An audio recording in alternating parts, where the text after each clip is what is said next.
मुझे बचपन से ही कहानियाँ स्टोरीज़ पढ़ने का शौक़ था और जैसे अमूमन बच्चों को होता है कि हम कहानियाँ जिससे हम इंस्पिरेशन लेते हैं अपनी लाइफ के बारे में। बहुत सारी स्टोरीज़ अपील करती हैं, जैसे आज तक ऐसी स्टोरीज़ हैं जो हम ने बचपन में पढ़ी लेकिन हम कभी भूले नहीं, जैसे अगली डकलिंग हो गई, सिंड्रेला हो गई। ये स्टोरीज़ हर ही बच्चे को पढ़ाई जाती हैं। इसी तरह मेरे जो इंटरेस्ट अपने डेवलप होते रहे उसी बारे में मैं स्टोरीज़ पढ़ता रहा। बचपन से लेके अब तक मुझे शौक़ है कि मैं हर स्टोरी जो मुझे अच्छी लगती है वो मैं पढ़ता हूँ, चाहे वो फैंटेसी हो, चाहे वो चिल्ड्रन स्टोरी हो, तो मैं सब पढ़ता हूँ। तो इसी तरीके से मुझे फिर जिस तरह जैसे-जैसे मैं कहानियाँ पढ़ता रहा, मुझे शौक़ होता रहा कि मैं भी कहानियाँ बना के लिखूँ ताकि उससे भी लोग इंस्पायर हों जैसे मैं उन कहानियों से इंस्पायर हुआ। कि इतनी ज़्यादा कसरत से मैं पढ़ता था नॉवेल्स, न्यूज़पेपर। हमारे यहाँ बचपन से हमारे पेरेंट्स ने बोला न्यूज़पेपर पढ़ो, उससे इंग्लिश लैंग्वेज पे भी कमांड अच्छा हासिल होता है और एक अपना इंटरेस्ट भी होता है कि अराउंड द वर्ल्ड क्या चल रहा है। तो इसलिए न्यूज़पेपर्स वगैरह सब पढ़कर एक टाइम आया जब मैंने सोचा कि जब इतनी सारी चीज़ें मैं पढ़ रहा हूँ तो मुझे अपने भी ओपिनियंस पुट करने चाहिए, अपना भी मुझे लिखना चाहिए। बिकॉज़ लाइक जो रीडिंग का एक पैशन था वो राइटिंग की तरफ भी आया। तो मैंने लिखना स्टार्ट किया और जब मैंने स्टार्ट किया तो मैंने सबसे पहले याहू से लिखना शुरू किया। याहू कंट्रीब्यूटर्स नेटवर्क था, YCN के नाम से, वहाँ से मैंने स्टार्ट किया। बाद मैंने ब्लास्टिंग न्यूज़ पे लिखा है, मैंने एक्सप्रेस ट्रिब्यून के लिए लिखा है, मैंने हीलियम के लिए लिखा है, मैंने बब्ल्यूज़ पे लिखा था और इन्फो ख़ज़ाना के लिए मैंने आर्टिकल्स लिखे हैं जो कि पाकिस्तान की वेबसाइट है। तो इसी तरीके से मैंने और डिफरेंट न्यूज़पेपर्स में एडिटिंग भी की है।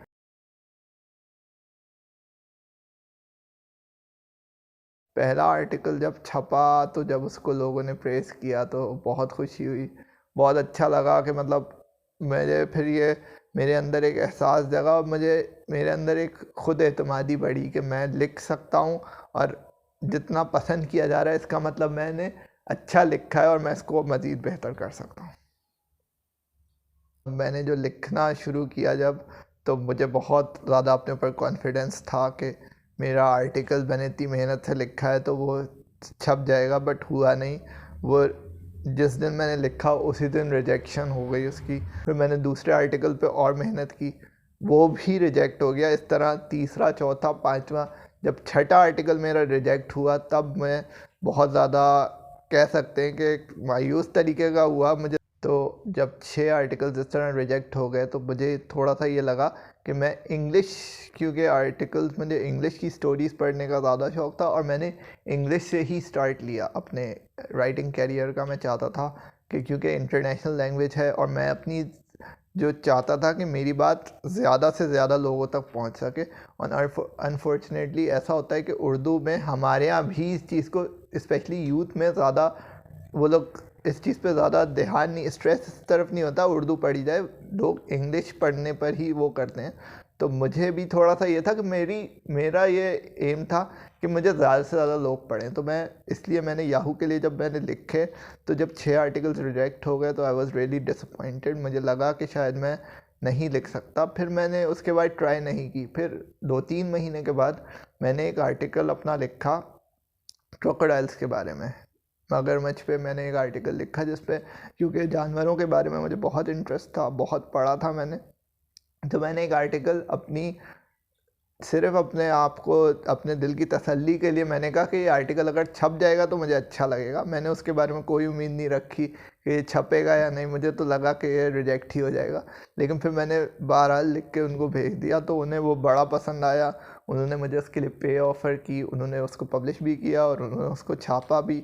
तो उसके बाद मुझे बहुत अच्छा फ़ील हुआ। फिर उस तरह फिर दूसरा आर्टिकल भी मेरा पब्लिश हुआ, तीसरा, फिर इस तरह कॉन्फिडेंस बिल्डअप करके मैंने रेगुलरली उनके लिए आर्टिकल लिखने शुरू कर दिया।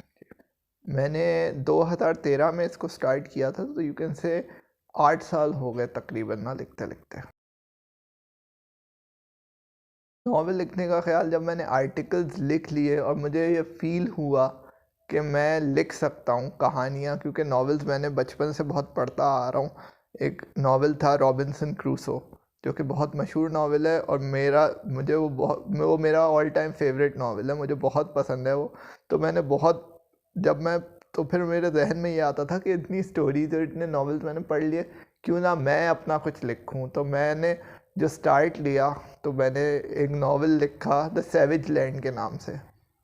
लेकिन एक नावल, एक पूरी कहानी आप तश्कील देते हो, तो इसलिए मुझे ये था कि पता नहीं छपेगा या नहीं छपेगा, तो मैंने अमेज़न के सेल्फ़ पब्लिशिंग को प्रेफर किया। तो फिर लेकिन वो मेरा नावल पसंद भी आया और अमेज़न ने पब्लिश भी कर दिया विद इन 3 डेज़। तो वो मेरे लिए बहुत खुशी की बात थी। और मेरा जो नावल है उसका जो है, क्योंकि मैंने बताया ना कि जानवरों का मुझे बहुत ज़्यादा, वाइल्ड लाइफ से मैं बहुत ज़्यादा इंस्पायर्ड हूँ। तो एक स्टोरी मैंने पढ़ी थी द मैन ईटर्स ऑफ सावो, जिस पे एक मूवी भी बनी थी the ghost and the darkness. उसमें 2 शेरों ने तकरीबन 100 से ज़्यादा इंसानों का शिकार किया था। उससे वो स्टोरी इंस्पायर्ड थी, उसी से उस पर मूवी बनी और यही मेरी स्टोरी की इंस्पिरेशन थी। नावल को अमेज़न पे अवेलेबल है, आप ऑनलाइन ख़रीद सकते हैं। और एबे बुक्स पे भी एक वेबसाइट है abebooks.com, उस पे भी आप ले सकते हैं। अभी अनफॉर्चुनेटली मैंने इसको वहाँ से, मुझे सेल्स वगैरह और अप्रेज़ल अच्छा, मेरा तारीफ़ भी और लोगों ने इनकरेज भी उसको किया। तो अभी फ़िलहाल इसको अमेज़न से ही आप ऑर्डर कर सकते हैं ऑनलाइन। मैं चाहूँगा कि मुझे लोगों को ईज़िली हार्ड कॉपी अवेलेबल हो। राइटिंग को तो परस्यू करना है, क्योंकि एक writing is more of a passion for me. मैं बहुत जोश से और बहुत बड़े दिल से लिखता हूँ जो भी लिखता हूँ ना। तो मैं चाहूँगा, और मैंने 2-3 चीज़ें सोची भी हैं, मतलब लाइक आई हैव 2 और 3 थिंग्स इन माई माइंड। उसके बारे में मुझे अभी मेरा एक नावल है जो मैं करंटली लिख रहा हूँ, उसको मुझे लिखते हुए 2 साल हो गए। अब वो अपने रूटीन की वजह से मैं उसको इस तरह लिख नहीं पाया। और जब मैं लिखने बैठता हूँ तो मैंने सोचा था कि वो नावल मैं 50,000 वर्ड्स के अंदर अंदर ख़त्म कर दूंगा। लेकिन अब वो नावल ऐसा हुआ है कि वो 60,000 से ज़्यादा उसके वर्ड्स हो चुके हैं, लेकिन अभी तक वो नावल आधा भी नहीं हुआ। तो जब आप लिखने बैठते हो तो आपके जहन में बहुत सारी चीज़ें आती हैं और आप बहुत सारे, आपके अंदर नए ख़यालात भी आ रहे होते हैं। आप कभी कभार ऐसा होता है कि आप सोचते हो कि यही स्टोरी आपने लिखनी होती है, लेकिन जैसे जैसे आप आगे बढ़ रहे होते हो आपके जहन में नए किरदार आ रहे होते हैं कि ये भी ऐड कर दिया जाए, ये भी ऐड कर दिया जाए। स्टोरी, आप जो दूसरी स्टोरीज पढ़ रहे होते हो या कहीं से आपको इंस्पिरेशन मिलती है तो आप सोचते हो कि ये भी ऐड कर दिया जाए, इसको, कहानी को नई शक्ल दे दी जाए। तो इसी वजह से वो नावल, लेकिन वो नावल मेरा इंशाल्लाह वो फुल फ्लेज नावल है। ये जो द सैवेज लैंड है, ये तो एक नावलेट है, मोर ऑफ अ, ये एक फुल फ्लेज नावल नहीं है, एक कंप्लीट नावल जिसे आप कहते हैं, वो उसका स्टेटस नहीं है।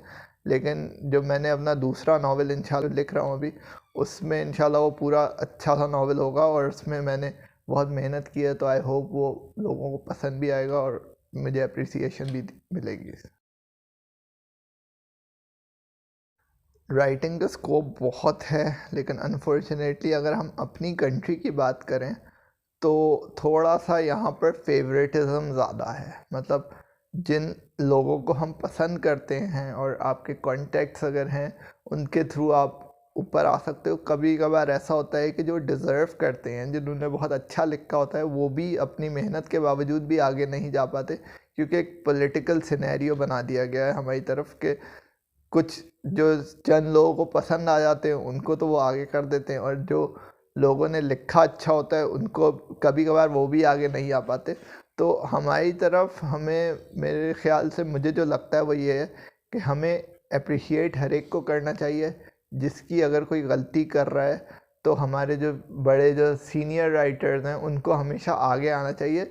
उन्हें यूथ के लिए हमेशा कोशिश करनी चाहिए कि उन्हें सराहें और जो वो गलती कर रहे हैं उस पे उनको वो सिखा सकें। लेकिन फेवरेटिज़म का फैक्टर मुझे एक लगता है, वरना राइटिंग का स्कोप बहुत है और अच्छे राइटर हमारे यहाँ बहुत टैलेंट है। उर्दू के लिए भी लिखना चाहिए, इंग्लिश में अप्रिशिएट किया जाता है और इंग्लिश एक इंटरनेशनल लैंग्वेज है, तो उसको बहुत हमें चाहिए कि हम इंग्लिश, एक स्टैंडर्ड नावल्स इंग्लिश के लिखें जो पाकिस्तानी राइटर्स लिखें। उर्दू पर भी हमें बहुत फोकस करना चाहिए, एक मादरी ज़बान है। कभी भी इंसान को ऐसा नहीं होना चाहिए कि आप एक, जो आपकी मादरी ज़बान है उस पर आप किसी को तरजीह दो। चलें आप इंग्लिश पढ़ें और उसको लिखें भी, लेकिन आपको उर्दू पर भी उतना ही अबूर हासिल होना चाहिए जितना अंग्रेज़ी पर। तो मैं फ़ील करता हूँ कि हमारे यूथ को हमें इंफॉर्मेटिव चीज़ों पे और मैसेजेस देने चाहिए यूथ के लिए, और ऐसी चीज़ें लिखनी चाहिए जो आने वाली जनरेशन्स के लिए फ़ायदा हो। एक एंटरटेनमेंट के लिए, फॉर द शॉर्ट पर्पस आप एक टाइमली स्टोरी आप एक लिख दो जो कि एक टाइम के लिए सिर्फ एक स्पेसिफिक हो, उस पर ज़्यादा फोकस नहीं करनी चाहिए। ऐसी चीज़ें लिखनी चाहिए और यूथ को भी यही ट्रेनिंग देनी चाहिए कि ऐसा लिखो कि वो आने वाली जनरेशन्स के लिए फ़ायदा हो उसका, और हर टाइम के लिए वो रेलेवेंट हो, सिर्फ एक स्पेसिफिक टाइम के लिए नहीं या एक स्पेसिफिक हालात के लिए ना हो।